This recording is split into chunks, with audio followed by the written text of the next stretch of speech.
We're going to start off right away. I'm opening up my sketchbook and I begin drawing here the existing parts of the grow rack, and I get some measurements over there of the distance between what's already existing and the wall to see if my original size of the shelving is going to be fitting right there. I think that it ended up being about 6 inches shorter or so than the original grow rack depth, which is fine.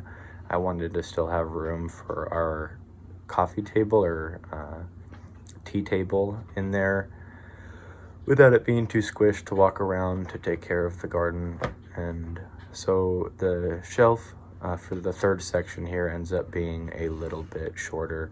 I'm just right now fixing up this compass so that I can draw the table that's in the room to give some perspective of where we're looking at as we look at this drawing. The grow rack here, I ended up having the hope to put a beveled edge on it, and that's what you're seeing when you see that little angle there at the bottom. Excuse me. And that ended up not working out. I decided to make it a little bit shorter than originally planned for the sake of the table fitting well in between it and the grow rack not coming way too far out. So we X-nayed on the beveled corner A and just went for a straight 90, which you'll see at the end right there. I was just getting a measurement of the height to remember.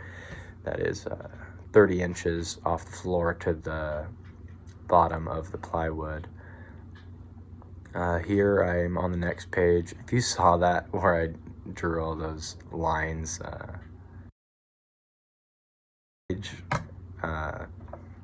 was attempting to do something that I did not remember how to do from my engineering drawing course back in college, where you would translate the points of your detail to get another angled view with the same measurements, and I did not remember how to do it right. So those lines all turned out to be for nothing. We're getting pretty close to the end of the drawing here. I'm gonna be putting a cut list for what 2x4s I need to cut and the plywood that I need to cut. I end up cutting the plywood later because the plan changed a little bit. Did not end up doing that 45-degree cut on the corner of the table, and one or two other things changed, so I didn't finish that exactly the way that I draw out right here. I think I start to draw that piece of plywood, but yeah, so that worked out that I didn't cut it right away. Excuse me. But I think that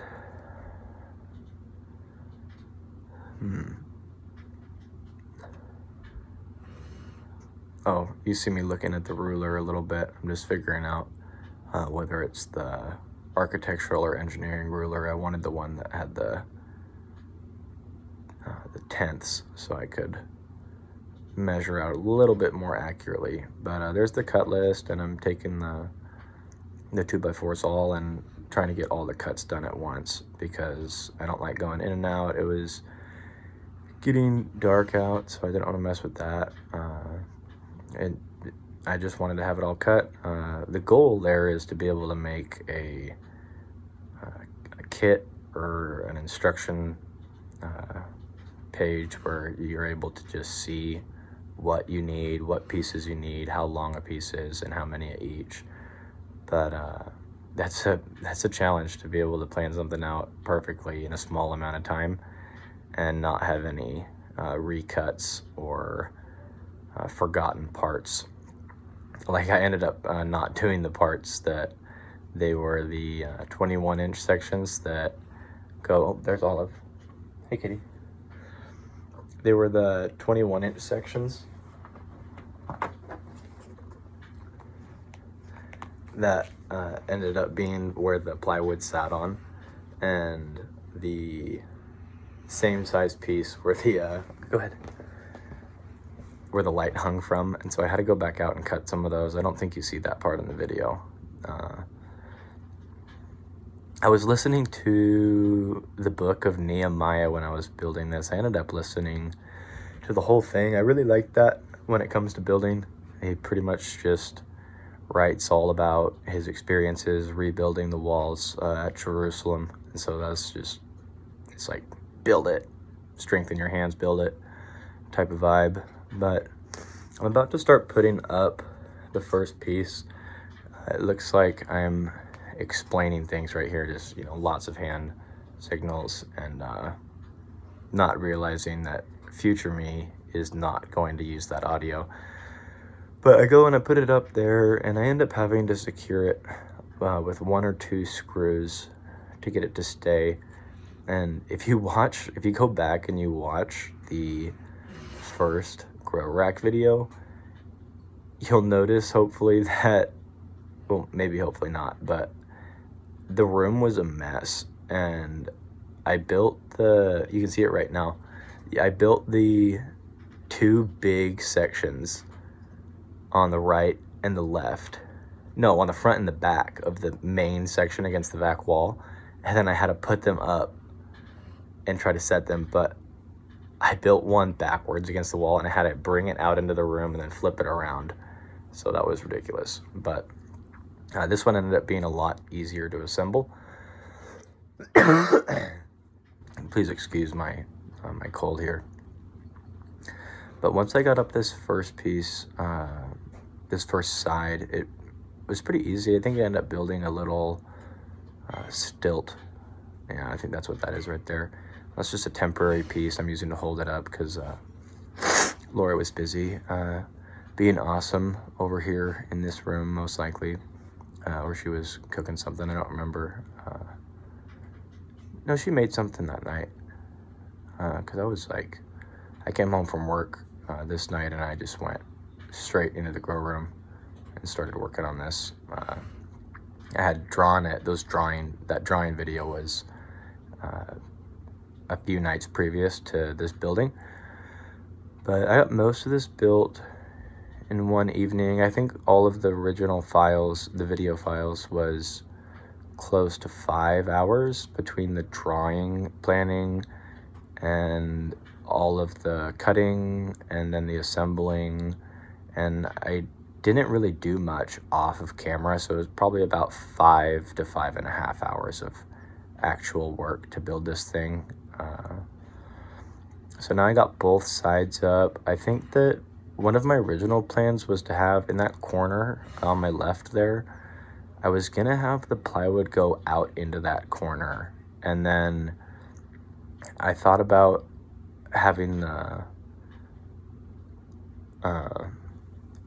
the post right there not be so invasive. I think that was something I was saying earlier when I was using all that body language and you couldn't hear me talking, that I was gonna remove that post and have it just more open and continuous shelf. But I decided to leave it. I'd hope that I end up being able to grow better snap peas inside than I grew last time indoors. I got like 5 or 6 snap peas, but they were not as good as the ones that grew outside this year. And the ones that grew outside this year, they were bomb.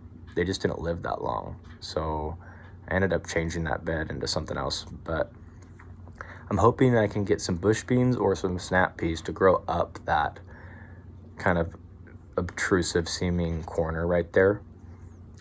And then I'm also not covering that back corner with plywood. It's right now, I think if I go in there, there's a garbage bag back there in that corner. I might put like a better garbage can, and then maybe end up doing some sort of shelf back there for storing stuff. But the hardest part here was probably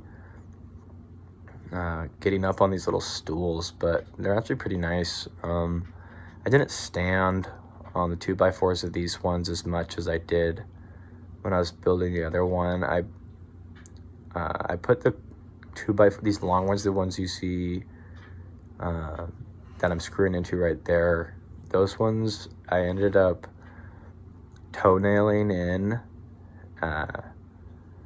with the screws, because the pieces that were the side pieces, they were supposed to be, man, I don't remember exactly. They were supposed to be a little bit shorter so that the 5-foot 2x went up like and butted onto them, but it ended up lining up that they were like this, and so I had a toenail. This screw is at 45, so I didn't want to climb on that while I was hanging the top pieces. But anyways, here's the plywood cut. I was pretty excited about the fact that after I marked this whole thing out, I realized I had marked it out 3 inches too short. I measured to 5 feet, but what I needed to do was account for what was it? Well, let me go back to it again, we'll see. But anyways, I measured it the width of a 2x4 too short. I was pretty excited that I caught that before I cut the thing, because it turns out that it worked. So here I go outside, I bring that out. Oh, so you can see I changed clothes. I must have gone, you know what, this was the next night, because I think I ended up going to bed that previous night. So this is the next night after work. I already had the piece marked out, and I just started the evening cutting this and finishing the rack. So I guess it was 2 evenings of some work, but I'm gonna clean it up here with this multi-tool a little bit as you look through the awesome mist of the steam that my dryer vent produces when it exhales out of the side of my house on a cold November night. So I'll go back in, and I don't think I even cut this, so I guess I did, but I was pretty happy right here. It ends up fitting right in there. With a sped up, you can't even hardly see it. Just is whatever. But I assembled that and put that in there, and I think coming up I start hanging the light. I gotta unbox it. So I got this light off of Craigslist for 100. What did I get it for? $150. To buy it brand new is like $250, and then you gotta wait for it to come in the mail and all that stuff. But the light is pretty sweet. It dims. The only thing is you can't change the diodes in it. The nice thing is that it is LED, and so it probably puts off 3 of those T5s that's on the back. That whole light on the back wall that you're underneath right now is a T5 with 4 bulbs, and the light I'm putting up is as strong as probably 3 of those T5s altogether, maybe 4 when it's at full strength. I don't even leave it at full blast all the time. I mean, if I walk in there in the morning and it's on full, like, I almost need sunglasses. But anyways, the nice thing about it being LEDs is that it puts off 3 times as much as that thing, and it burns probably still less electricity. So the only downside is then you can't replace the diodes. Once the light's gone, it's gone. They have about 50 to 55,000 hours of runtime. I think that's at max, so I'll probably get a year or 2 out of it. Now I finally got it up here, and I'm putting all the plants. Whenever I get up the new section of this, I keep moving plants around. This room's turned into a little bit of a plant hospital. So everybody in the house who has house plants that have been struggling from the winter, because the windows, it's not getting as much light. So all these little plants that are having a hard time, everybody's brought inside the grow room. And so I don't know how. You'll see in a minute once I get it all situated. There's some more body language and talking to the camera when you can't hear it. But after I get this all situated, I was just looking at it, and I'm thinking, how is all of this under 2 grow lights? I think 2 plants, maybe 2 plants I brought in once I put up this light here, but otherwise almost all of these were already under just those 2 lights, the one in the back and the one on your left. So I mean, they were crammed on those 2 shelves. Hopefully we're gonna end up doing some vertical work on these shelves. I'm gonna have to do a little bit of research or planning. Zoom in on some stuff. But yeah, I'm going to be adding in right here some footage of the grow rack here about, what has it been? Maybe a week after I've assembled that all and got the light up.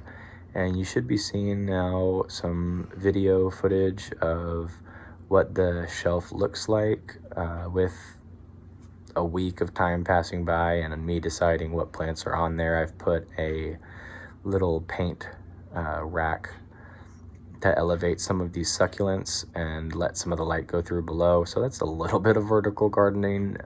It's kind of a joke compared to what is considered vertical gardening. But we'll see what happens. I'll keep you posted, and I hope you enjoyed. Peace.